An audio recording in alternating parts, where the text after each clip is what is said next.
ہے۔ کہہ دو کہ اللہ اور اس کے رسول کا حکم مانو، پس اگر وہ نہ مانے تو اللہ بھی کافروں کو دوست نہیں رکھتا۔ اللہ نے آدم اور نوح اور خاندان ابراہیم اور خاندان عمران کو تمام جہان کے لوگوں میں سے منتخب فرمایا تھا، ان میں سے بعض کی اولاد تھے، اور اللہ سننے والا ہے، جاننے والا ہے۔ وہ وقت یاد کرنے کے لائق ہے جب عمران کی بیوی نے کہا کہ اے پروردگار، جو بچہ میرے پیٹ میں ہے میں اس کو تیری نذر کرتی ہوں، اسے دنیا کے کاموں سے آزاد رکھوں گی، تو اسے میری طرف سے قبول فرما، تو سننے والا ہے، جاننے والا ہے۔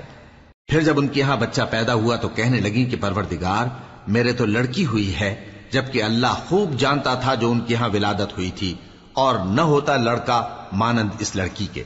اور کہنے لگیں میں نے اس کا نام مریم رکھا ہے، اور میں اس کو اور اس کی اولاد کو شیطان مردود سے تیری پناہ میں دیتی ہوں۔ تو اس کے پروردگار نے اس کو پسندیدگی کے ساتھ قبول فرمایا۔